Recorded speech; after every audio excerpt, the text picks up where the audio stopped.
అందరికీ నమస్కారం. Welcome to Surya's view YouTube channel. ఈరోజు నేను మీ ముందుకి ఒక ఆవేదనతో రావడం జరిగింది. గణేష్ నవరాత్రులు మనం ఎలా జరుపుకుంటున్నాం అని మనమే ఒక క్వశ్చన్ వేసుకోవాలి. ఎలా జరుపుకుంటున్నాము అంటే అన్య మతస్థులు అంటే నేను వేరే మతస్థుల్ని కించపరచట్లేదండి. దయచేసి ఎటువంటి నెగిటివ్ కామెంట్స్ చేయకండి. మీ మతస్థుల్ని నేను గౌరవిస్తున్నాను. మీ సాంప్రదాయాన్ని మీరు గౌరవిస్తున్నారు కాబట్టి మిమ్మల్ని అప్రిషియేట్ చేస్తున్నాను అనేది భావించవద్దు. అన్య మతస్థులు అంటే క్రైస్తవులు కానీ అలాగే ముస్లిం సోదరులు కానీ వాళ్ళ పండగలకి వాళ్ళు ఎలా బిహేవ్ చేస్తారు. సపోజ్ ఒక ఈద్ తీసుకోండి. ఈద్ రోజు ఎంత నిబద్ధతతో వాళ్ళు రోజా చేసి చక్కగా వాళ్ళ అల్లాని వేడుకుంటారు. ఎంత నిబద్ధత, ఎటువంటి చెడు కార్యక్రమాలు చేయకుండా, చెడు అంటే తాగి డ్యాన్స్ చేయకుండా చక్కగా నిబద్ధతతో చేస్తారు. అది వాళ్ళ ధర్మం. అలాగే మీరు క్రైస్తవులు తీసుకోండి, ఒక క్రిస్మస్ తీసుకోండి, వేరే పండుగలు తీసుకోండి. ఎప్పుడు కూడా వాళ్ళు వాళ్ళ చర్చిల ముందు సినిమా పాటలు, డీజే పాటలు పెట్టి మొత్తగా చిత్తుగా తాగి డ్యాన్సులు వేయరు. వాళ్ళు వాళ్ళ మతం అంటే బైబిల్ ఏం చెప్పిందో ఆ బైబిల్లో ఉన్నదాన్ని చూసుకుంటూ చక్కగా వాళ్ళ మతాన్ని గౌరవిస్తారు, వాళ్ళ ధర్మాన్ని గౌరవిస్తారు. అది అండి ధర్మం అని మన మతం అంటే. అలాగే జైనులు తీసుకోండి, బుద్ధులు తీసుకోండి, వాళ్ళ మతాన్ని వాళ్ళు గౌరవించుకుంటూ నెక్స్ట్ తరానికి వాళ్ళు ఇది మన ధర్మం, ఇది మన మతం, మన వాల్యూస్ అని వాళ్ళకి చెప్తున్నారు. అయితే మన హిందూ ధర్మం మనమేం చెప్తున్నాం మన ముందు తరాల వారికి అంటే కనుక ఇది ఒక క్వశ్చన్ మార్క్ మాత్రమే. ఎందుకంటే ఇప్పుడు మన గణేష్ మండపాలు తీసుకోండి.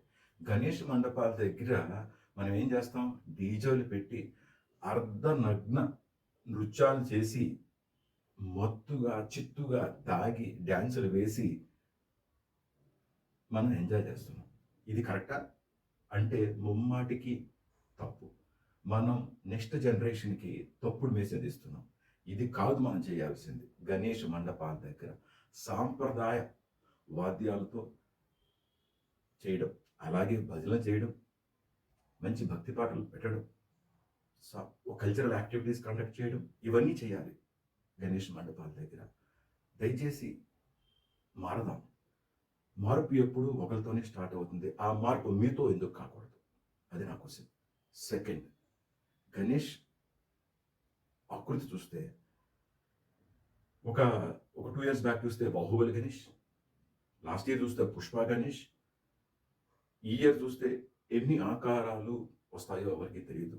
ఇట్లా ప్రతి సంవత్సరం మన గణేషుని మనం మార్చుకుంటూ పోతే చివరికి మన ముందు తరాల వారికి గణేష్, సాంప్రదాయ గణేష్ ఎట్లా ఉంటాడు అనేది చెప్పడం చాలా కష్టం అవుతుంది. ఒక్కసారి ఆలోచించండి. దయచేసి మట్టి గణేశుణ్ణి మన గణేష్ ఆకారంలోనే మనం పెడదాం అని మనం ఒక ప్రామాణికం తీసుకుందాం. నా థర్డ్ పాయింట్, ఐకమత్యమే మహాబలం అని ఎందుకు అంటున్నానంటే, ఇప్పుడు మీరు ఒక కాలనీలో తీసుకోండి, ప్రతి గల్లీకి ఒక మండపం, ప్రతి అపార్ట్మెంట్కి ఒక మండపం. అంటే మనలో ఐకమత్యత తగ్గిందా అంటే ముమ్మాటికి ఎస్. ఐకమత్యత మనకి పెరిగింది అంటే కనుక ఎంటైర్ కాలనీలో ఒకే ఒక మండపం ఉండాలి. మన ఇంట్లో మనం పూజ చేసుకున్నాక ఆ మండపంకి వెళ్ళి ఆ మండపంలో మనకి తోచినంత చందా ఇచ్చి ఆ మండపాన్ని మనం అందరం కలిసి కాపాడుకోవాలి. నేను గణేష్ పండుగ చేయడం తప్పని చెప్పడం లేదు. మనం వైభవంగా చేసుకోవాలి, మన సంస్కృతిని పెంచాలి అని చెప్తున్నాను. కాకపోతే దానికి సంస్కృతి ధర్మం, మన ఆచారాలు పాటిస్తూ గణేష్ పండుగని సక్రమంగా చేసుకోండి.